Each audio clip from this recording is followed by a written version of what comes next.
Oi, meus amores, tudo bem com vocês, meninas? Olha, hoje eu vim aqui falar um pouquinho sobre mim, né? O porquê que eu comecei nessa nova jornada na minha vida, por que eu tô fazendo tantas mudanças, né? Quem me conhece aí nunca me viu, né, desta forma, então. E também para quem não me conhece, saber o porquê que eu comecei nessa nova trajetória, tá? Bom, eu tenho 28 anos, tá? Sou casada, tenho um filho de 2 anos e meio. Meninas, eu comecei nisso tudo porque no começo do ano, no ano passado, eu engravidei, né? E logo no começo da gravidez, nós, nós descobrimos que o nosso bebê tinha um problema, né? Até então, seria um nanismo. Nós ficamos surpresos, lógico, porque na família não tem nenhum indício de nada, nem de algum tipo de doença severa, enfim.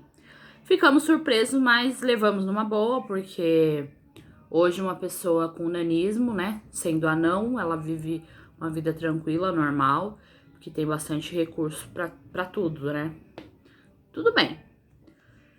E aí, com o passar dos meses, né, pra ser mais exata, assim, no começo do ano, a gente começou a fazer um acompanhamento, né, quinzenal, né, a cada 15 dias nós fazíamos uma ultrassom para ver qual estava sendo a evolução do bebê, se ele estava evoluindo, né, enfim. E a cada 15 dias a gente tinha uma nova surpresa, né, era uma nova surpresa, assim, ruim. Primeiro, os médicos, né, falaram que ele ia ser anão, tudo. Depois eles falaram que o tórax, a caixa torácica dele era muito pequena e que ele tinha que evoluir, porque se não evoluísse o pulmãozinho, né, que é onde fica o tórax, se o tórax não evoluísse, não crescesse, pro pulmão também evoluir, não tinha como ele respirar, né, enfim. Daí depois dessa consulta que a gente, né, soube do tórax, veio o baque maior, que o médico chegou pra mim, falou, me colocou sentado na cadeira e falou o seguinte: olha, o seu bebê, ele tem uma doença muito grave, muito severa, que chama displasia tanatofórica. Da onde que vem isso, gente? O que é isso? Tudo era novidade, né? E aí foi onde que ele falou que era uma displasia. Esse termo os médicos usam para doenças nos ossos mesmo, né? E tanatofórico, o médico disse que vem do latim, se eu não me engano, tá? Que quer dizer mortal, irreversível, tá? E desculpa, gente. E assim, ele falou bem nessas palavras, né? Ele me colocou sentada na cadeira em frente a ele e começou a falar. Falou assim: olha, isso vem do latim, isso é uma coisa irreversível, muito grave, né? Seu bebê, ele não tem chance de sobrevida. Ele é muito, muito pequenininho.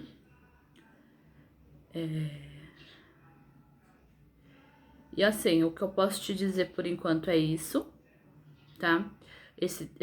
O tanatofórico vem de uma palavra latim, quer dizer irreversível, e que o cérebro do seu bebê, ele é um cérebro enrugado, onde também não desenvolve. Enfim, gente, ele falou tanta coisa que aquilo ali eu nem consigo passar pra vocês agora, porque eu também nem lembro de tudo. Que eu tava sentada ali, na hora que ele falou aquela palavra mortal, que o meu bebê não tinha sobrevida, eu só fiquei olhando, eu nem lembro, tipo, pra onde eu tava olhando, sabe? Qual que tava sendo a minha reação aquela hora. E, logicamente, saí dali arrasada. Eu moro em Valinhos e essa consulta sempre foi realizada numa clínica lá em Campinas.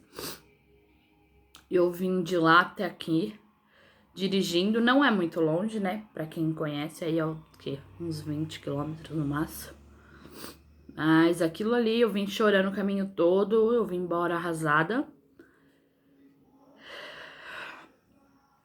Aí você chega, né? Você quer saber de onde que vem, o que que é, e aí já fui pesquisar no Google, enfim. Então foram aí 15 dias, né? Sem evolução, sem chance alguma de sobrevivência, né? E aí todos os médicos que nós íamos, eles falavam a mesma coisa, não davam, tipo, esperança alguma. Porém, pra gente, a gente sempre mantinha fé, né? Que é o mais importante. E com o passar, né, do tempo, eu fui encaminhada para a Unicamp, né? Quem não conhece aí é um hospital, tipo, referência em tudo, tá? Eles são muito bons lá, todos muito profissionais, eu não tenho o que reclamar de lá. E aí eu comecei a ser acompanhada de perto por vários profissionais, inclusive psicólogos, porque eu tinha um filho de 2 anos em casa, né? E eu tinha que lidar com tudo aquilo. Tipo, eu não podia passar todo aquele sofrimento pra ele. E ele fica em casa comigo, então era uma coisa assim. Fora, fora assim, tipo, do comum, sabe? Porque se ele me visse chorando, ele ficava triste, ele ficava irritado, ele queria saber. E, tipo, lógico que eu falei pra ele do irmão dele, ele soube de tudo, mas eu não queria passar o sofrimento pra ele, né? E aí, nesses acompanhamentos lá na Unicamp, eu passei por setores de genética, enfim, eles queriam saber o porquê, da onde que vinha isso, né? Porque, tipo assim, é uma coisa meio que rara de acontecer, ainda mais, tipo, eu já tinha um bebê um filho, né, que ele era perfeito, não tinha nenhum problema, graças a Deus, não tem. E nessa de uma dessas consultas, os médicos falaram, olha, eu tenho que ser franco e sincero com você, né? Eu tenho que te passar essas opções porque é o nosso dever também, tá? Você tem a opção de tirar o bebê antes, você tem a opção de deixar e esperar ele nascer e ver qual vai ser a chance que ele tem ali, né? Qual o tempo que ele tem ali, porque geralmente bebês assim, quando nasce, não conseguem sobreviver nem um mês, tá? Né, se eu queria tirar, se eu queria manter, se eu queria interromper, enfim. E aquilo ali, eu falei, não. Na hora que o médico falou isso, tipo, eu acho que eu nem deixei ele terminar de falar e já falei, jamais, eu vou levar até o fim. A esperança é a última que morre e eu acredito em Deus. Se Deus quiser que seja diferente, será, né? Tá nas mãos dele. E o médico falou, realmente eu concordo com você, porque na medicina, 2 mais 2 pode ser 5, tá? Mas pra Deus não. Então, pra ciência, né, pode ser 5, enfim. E eu levei aquilo até o final, chegamos nas 37 semanas, quase 38, tivemos a nossa última ultrassom, onde até aí nós iríamos fazer um parto normal, mas eu estava morrendo de medo porque ele era muito pequenininho, os ossos dele eram muito frágil, podia quebrar o crânio dele na hora de nascer. Enfim, eram muitas perguntas e como o meu primeiro filho foi uma cesárea, eu fiquei com aquele medo que não sabia o que era um parto normal, enfim. Fomos para essa ultrassom e a médica falou que ele estava pélvico, né? Quando o bebê tá pélvico, ele tá sentado. Existe sim a possibilidade de ser um parto normal, mas assim, acaba detonando a mulher principalmente, porque precisa colocar, eu não sei o nome do aparelho, mas precisa pôr um aparelho para poder puxar o bebê, pode quebrar a clavícula, enfim. Ele já tinha todas aquelas limitações e mesmo assim, né, as médicas falavam que era o melhor, tal, e a gente levou até o final. Chegou nessa consulta, a gente soube que ele estava sentado, eu falei não. E eu já tava, gente, num estado assim de eu não aguentava mais. Tudo pra mim, nada tinha mais sentido, sabe? Enfim. E aí, isso foi numa segunda-feira, essa ultrassom. Na terça-feira, eu tive uma crise de ansiedade terrível. Fui lá, né, na médica. E aí, foi um médico, o Dr. Cristiano, que me atendeu. Cara, um anjo. E eu cheguei lá com falta de ar, passando mal e meu líquido tava aumentado. Eu falei, doutor, eu não quero mais o parto normal, eu quero uma cesárea, né? Ele já tá formado, ele já tem os 9 meses e eu quero tirar ele, né? Seja o que for pra ser, porque ele sentado vai ser pior pra mim, vai ser pior pra ele. E eu não quero mais prolongar esse sofrimento todo, sabe? Eu não quero, tipo, eu não quero prolongar uma coisa que talvez não tenha, né, um resultado bom. E minha pressão começou a subir, nossa, eu fiquei muito. Enfim, aí o médico falou: Bianca, tudo bem, né? Se você quiser a cesárea, nós fazemos, né? Lógico, isso depende de você, né? Uma escolha sua, principalmente. Mas vai pra casa, se acalma. Era uma terça-feira. Ele falou assim: você volta aqui na quinta-feira de manhã, em jejum, tá? Porque na quinta-feira nós temos uma reunião, né? E eu vou colocar o seu caso, né? Expor o seu caso. E se tudo der certo, na quinta-feira mesmo nós vamos fazer a sua cesárea. E na quarta-feira eu voltei de novo lá, sabe? Com contrações preparatórias que chamam, agora eu já nem lembro mais. E aí o médico falou assim, calma, vem amanhã, como o doutor falou, né? Nós voltamos na quinta-feira, enfim, e fizeram minha cesárea, né?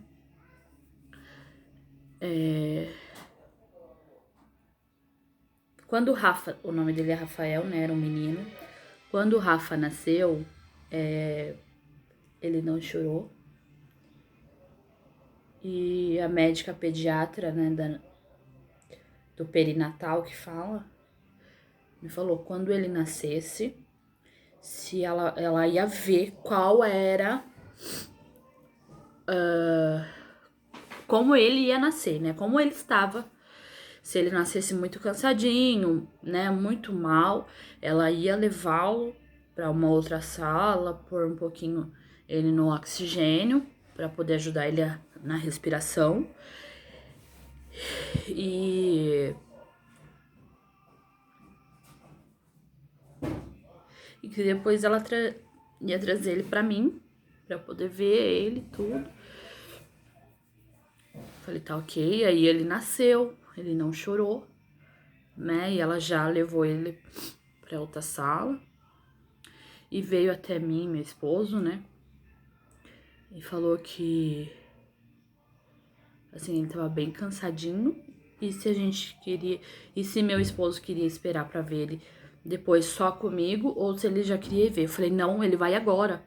Porque a gente não sabia qual era o tempo de vida dele. Se ele ia aguentar até eu sair daquela sala ali pra poder pegar ele no colo, entendeu? Eu falei, não, vai, porque pelo menos você vai ver ele vivo, né? Independente da dor que você vai sentir em ver ele sofrendo, né? Pelo menos você vai.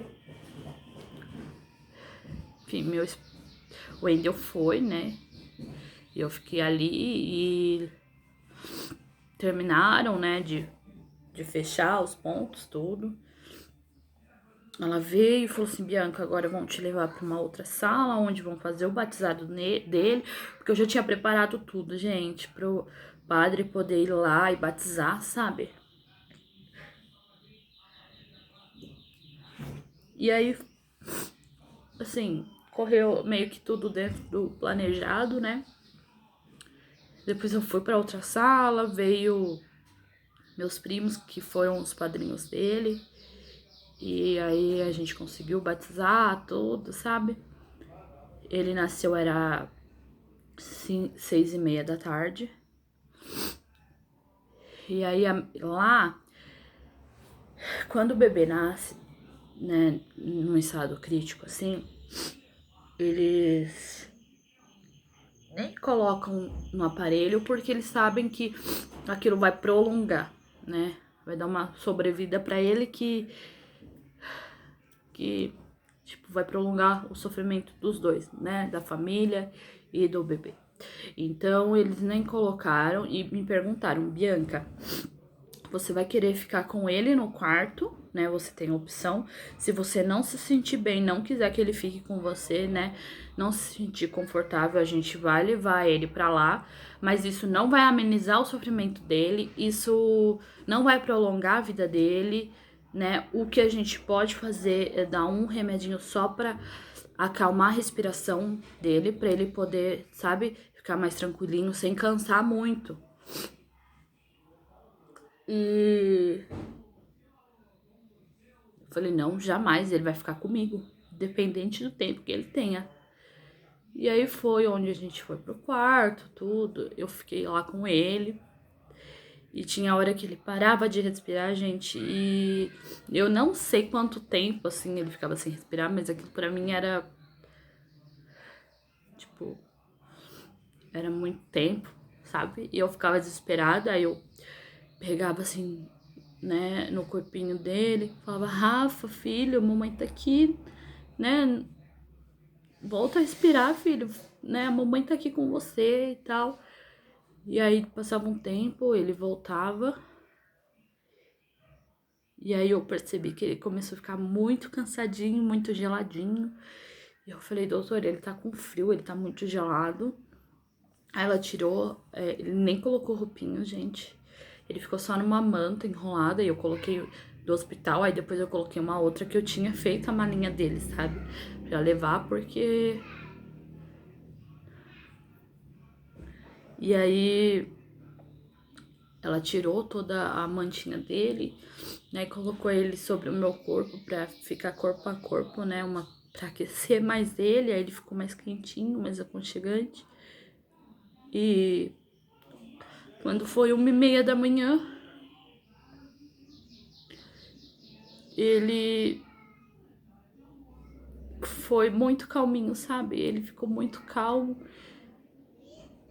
E aí, né, acabou que... E a médica falou, Bianca, eu vou ter que levar ele, tá? Aquele foi o pior momento pra mim. Porque eu sabia que eu não ia poder mais pegar meu filho no colo.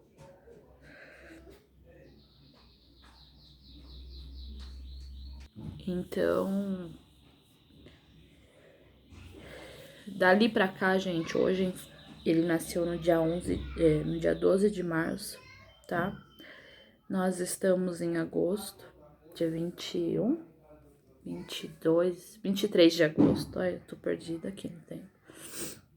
Passaram-se 5 meses. Eu fiquei muito deprimida, muito, né?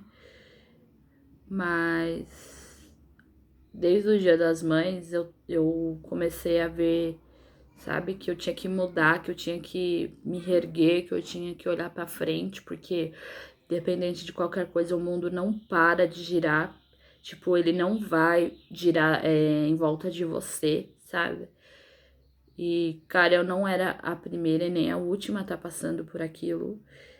É uma dor que eu não desejo realmente pra ninguém, mas eu tinha que me superar, eu tinha que me reinventar, eu tinha que crescer, sabe? E isso que eu tô fazendo agora, gente, eu não teria coragem de fazer antes, sabe? E ele veio, eu tenho certeza que ele cumpriu o propósito dele. Hoje eu tenho muito, assim, convicção disso. Porque eu comecei a fazer tudo que eu não fazia, sabe, na minha vida, que eu tinha vontade de fazer, mas nunca tive coragem. Então, ele me deixou muito essa coragem, sabe, de ser forte, de ir atrás, de ir à luta, de correr atrás das coisas que eu quero. E é exatamente isso que eu quero passar pra vocês, principalmente aqui no meu canal, sabe? Tem autoestima elevada, independente de qualquer coisa, sabe? Vá atrás das coisas que você quer, vai correr atrás dos seus sonhos, porque ninguém vai correr pra você. Independente do que você passou ou não, seja forte, seja perseverante. Eu comecei agora a fazer tudo isso, sabe? E eu tenho certeza que é porque ele deixou essa força pra mim, que é porque ele tá me guiando lá de cima. E hoje eu tô entendendo um pouquinho mais do propósito que ele tinha na minha vida, sabe? O meu casamento melhorou 100%. Nós somos hoje mais unidos do que nunca. Eu agradeço a Deus todo dia pela minha família, pelo meu esposo, pelo meu filho. Hoje eu tô nessa nova jornada da minha vida e eu tenho certeza que só depende de mim, sabe?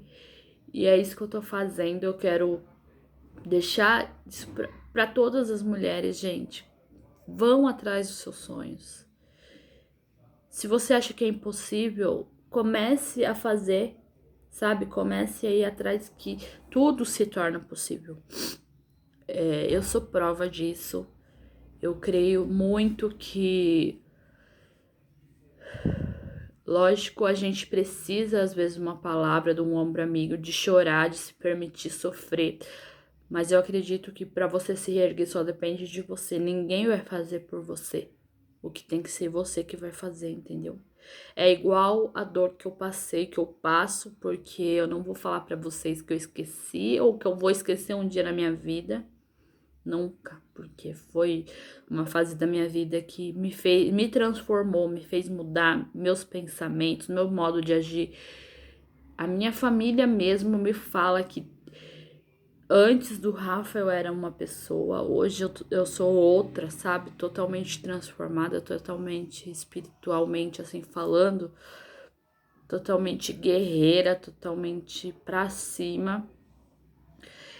E o que eu levo mais assim é que você não sabe o que vai ser do seu dia amanhã, então faça hoje, entendeu? Por isso que eu comecei a correr atrás dos meus sonhos, da minha vida, dos meus projetos que eu já tinha tanto tempo e não tinha estímulo, sabe? Você fica procurando às vezes em alguém para aquela pessoa que ele tá, né? Pode ser o marido, mãe, enfim, poder te dar força para você ir atrás, mas cara, só depende de você. Você tem que tirar essa força de dentro de você. Não é fácil, jamais será, né? Porque independente da sua história de vida, independentemente dos seus problemas, os problemas sempre existirão, mas é uma coisa que você vai ter que fazer por você, entendeu? Não é por ninguém. Eu sempre amei maquiagem, sempre fui apaixonada, quem me conhece sabe. Eu sempre tive vontade de ser profissional da maquiagem, mas também nunca fui atrás, nunca tive estímulo. Cara, e vamos dizer que eu tô há umas 2 semanas e meia fazendo isso, né? Que eu criei meu canal no YouTube, que eu comecei a movimentar mais meu Instagram. Meu, nessas 2 semanas e meia já foram tão intensas, tanto aprendizado que, tipo assim, em 5 anos da minha vida eu não tinha aprendido nada disso, não tinha corrido atrás de nada disso.